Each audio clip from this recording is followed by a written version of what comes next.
we were all arguing about what our band name should be. And I was kind of letting the band pick it themselves. Bob Seger discovered the secret blueprint for his entire career. That blueprint was the music of just 6 specific bands. His voice would become the sound of the American dream, rough and full of honest soul. Tune in as we trace the musical DNA of a legend, starting with the one soul singer whose powerful voice taught Seger how to bleed pure feeling into a song. 1. The Beatles. In the 1960s, you couldn't escape the Beatles. They were everywhere. Their music poured out of every radio, on every TV show, and in every town. Even a tough, blues-loving kid from Detroit like Bob Seger couldn't ignore them. While his heart was with gritty R&B, his head couldn't help but admire the sheer genius of what the Beatles were doing. They weren't just a band he liked. They taught him what a song could be. The biggest lesson the Beatles taught Seger was about songwriting. John Lennon and Paul McCartney were masters of melody. They could write a tune that would get stuck in your head for days. Their songs were catchy, smart, and full of emotion. For Seger, this was a revelation. He learned that even a powerful rock song needed a great melody to hold it together. You can hear this in his own music. Think about a tender song like We've Got Tonight. It has a beautiful, simple melody that feels timeless. Even on a rock song like Hollywood Nights, the tune is strong and unforgettable. Seger learned from the Beatles that a great melody is the skeleton that the rest of the song is built on.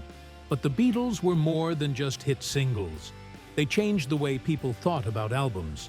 At first, albums were just a collection of songs, but with records like Sgt., Pepper's Lonely Hearts Club Band, and Abbey Road, the Beatles turned the album into a work of art. The songs flowed together, told a story, and created a whole world for the listener to step into. This idea had a huge impact on Bob Seger. He started to think about his own albums as complete stories. His most famous album, Night Moves, is a perfect example. It's not just a bunch of songs, it's a journey. It tells a story about growing up, losing innocence, and looking back on life. The songs fit together and build on each other, creating a powerful emotional experience. That way of thinking about an album came straight from the playbook of the Beatles. Seger also saw how the Beatles grew as artists. They started as a simple rock and roll band, playing fun pop songs, but they never stood still. They were always experimenting with new sounds, new instruments, and new ideas. They showed Seger and a whole generation of musicians that you didn't have to stay in one box. You could grow, change, and push your music in new directions. Seger took this lesson to heart. Throughout his career, he wrote everything from hard-driving rock to gentle ballads and soulful R&B. He was never afraid to try something new. And that confidence came from watching the Beatles break all the rules. They showed him that great artists are always learning. The Beatles provided the blueprint for smart, melodic songwriting. They showed Seger how to build a song that was both catchy and meaningful, and how to create an album that was more than just a collection of hits. They gave him the brains for his operation. But music wasn't just about smarts, it also needed muscle. And the next band had that in spades. 2. The Who. It didn't work. Arty-farty he was. Well, still leave me out of... If the Beatles were the brains of the British invasion, the Who were the raw, explosive power. They were loud, angry, and chaotic. While the Beatles invited you into their world, the Who smashed down your door. For Bob Seger, who was making his own brand of loud, high-energy rock in Detroit, hearing the Who was like finding a kindred spirit. They were a band that played with the kind of pure, untamed energy that he craved. The center of the Who's storm was guitarist and songwriter Pete Townshend. He didn't just write songs, he wrote anthems of frustration. Songs like My Generation weren't just catchy tunes. They were screams of teenage anger and confusion. Townshend's lyrics spoke to anyone who felt like an outsider, and his guitar playing was just as aggressive. He attacked his guitar, swinging his arm in his famous windmill motion. creating a wall of sound that was both thrilling and dangerous. This mix of smart lyrics and raw power connected deeply with Seger. You can hear that same defiant energy in Seger's early protest song, 2 + 2 =. It's a song full of rage at the world, delivered with the same kind of ferocious intensity that The Who perfected. But The Who weren't just about noise. Pete Townshend had bigger ideas. He invented the concept of the rock opera, using rock music to tell a long, detailed story. With albums like Tommy and Quadrophenia, he showed that rock could be as ambitious as a novel or a film. This was another huge lesson for Seger. It taught him that his songs could tell bigger stories, creating characters and worlds that his listeners could get lost in. Seger's album Night Moves works like a mini rock opera, with each song acting as a chapter in the story of a young man's life. The idea of using an entire album to explore a single theme was pioneered by The Who, and Seger used it to create his most personal and powerful work. From the brains of the Beatles to the brawn of The Who, we're dissecting the very DNA of Bob Seger's sound. If you're fascinated by the stories behind the music, make sure you subscribe. Next, Seger would look to a band that had all the power, but added a layer of greasy, bluesy danger. 3. The Rolling Stones. There have been many rock and roll bands, but there is only one Rolling Stones. They were the dark side of the British invasion, the bad boys who your parents warned you about. While other bands sang about love, the Stones sang about lust, trouble, and dancing with the devil. They took the American blues music that Bob Seger loved, mixed it with a heavy dose of British attitude, and created a sound that was raw and dangerous. For Seger, the Stones weren't just a band. They were a masterclass in rock and roll swagger. Seger connected with the Stones on a primal level because they were built on the same foundation he was, the blues. But the Stones didn't just copy the blues, they made it their own.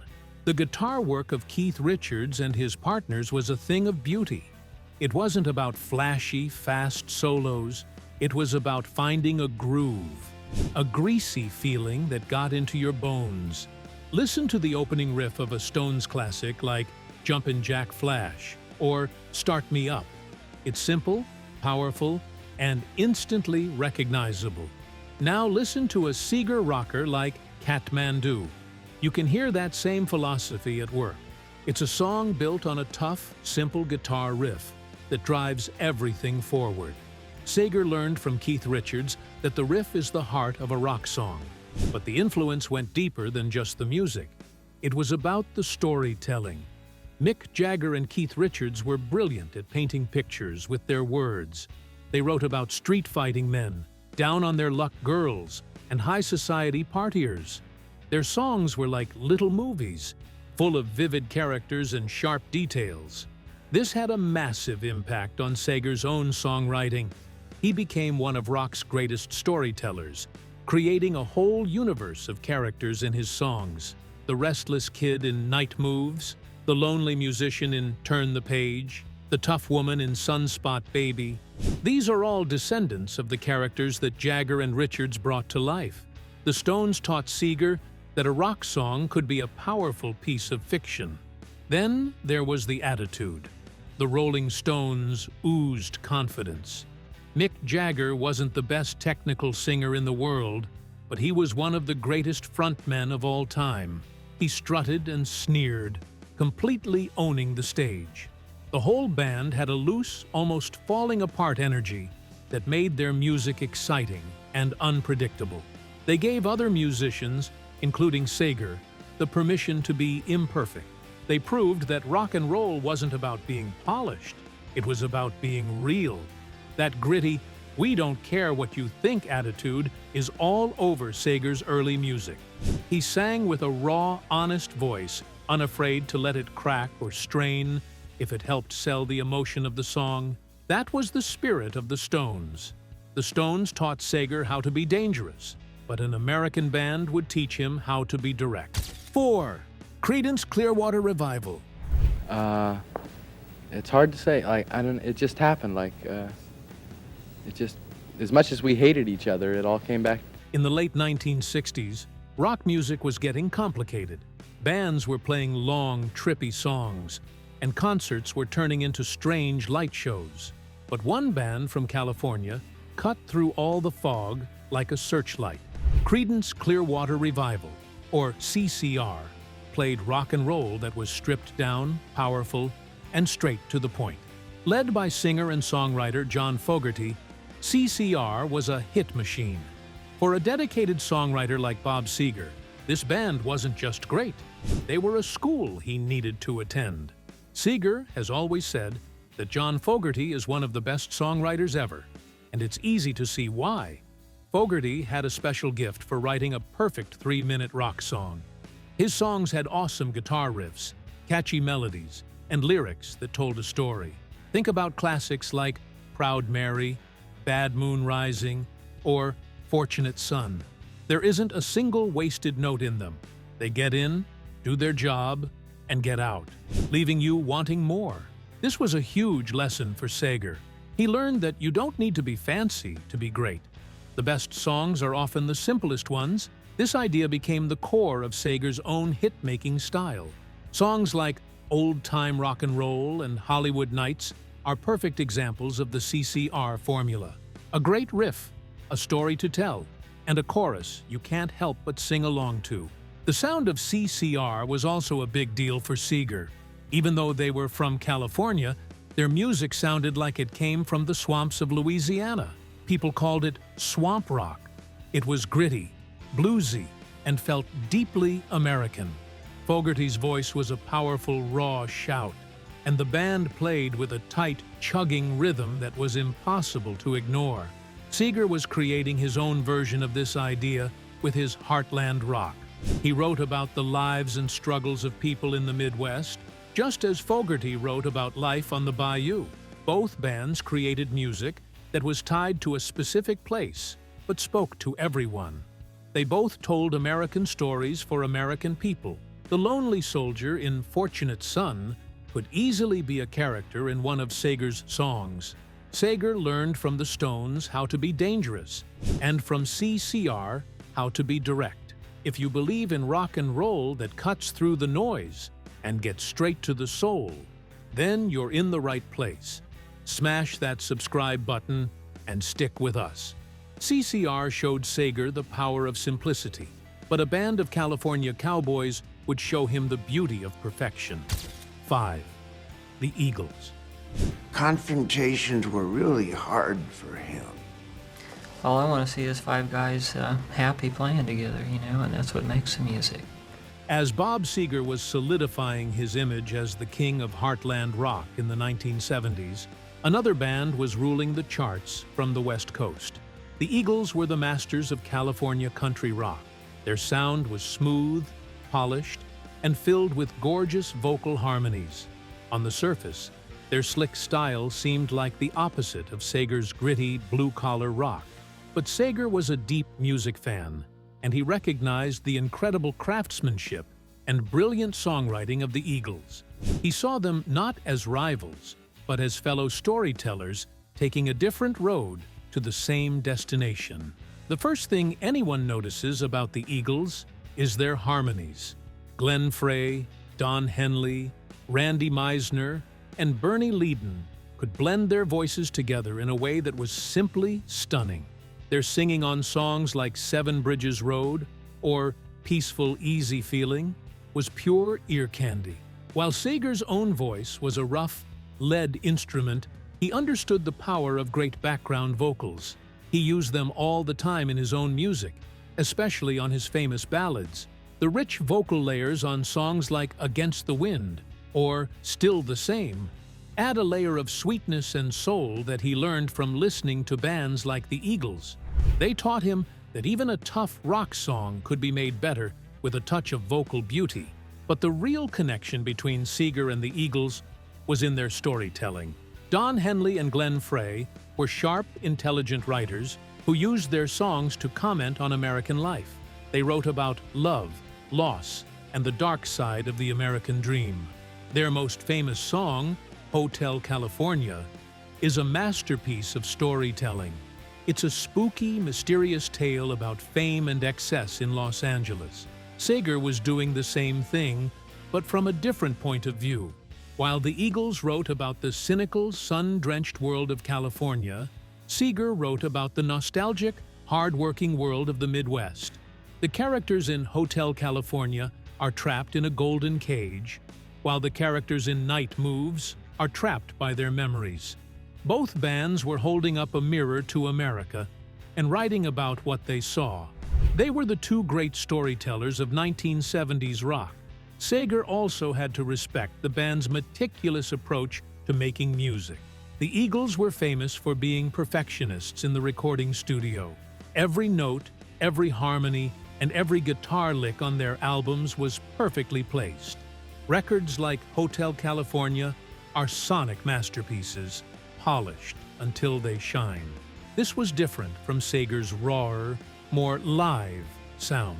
But as Seger became more successful, his own albums, like Against the Wind, became more polished and carefully produced. He learned from the Eagles that taking time in the studio could result in a more powerful and timeless record. He saw that professionalism and grit could go hand in hand. The Eagles were the sound of polish and perfection, but Seger never lost his love for music at its most raw and powerful. 6. AC/DC. Well, we just had balls, I think. You know, we had the balls to get up there and make fools of ourselves, if that's what it took. By the late 1970s, Bob Seger was a rock and roll veteran. He had made his name with thoughtful songs about life and love.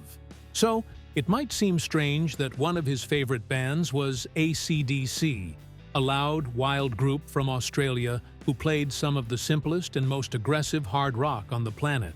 They didn't sing about looking back on life. They sang about rock and roll, partying, and causing trouble. But for Seger, AC/DC wasn't a guilty pleasure. They were the real deal, and he loved them for it. What did the poet of the heartland hear in a band that wrote songs like TNT? He heard honesty. Seger knew that rock and roll, at its core, is about energy and power. AC/DC stripped rock down to its bare essentials. They had the thunderous guitar riffs of brothers Angus and Malcolm Young, a beat that hit you right in the chest, and a singer who sounded like he was gargling nails. There was nothing fancy about it. It was pure, raw power.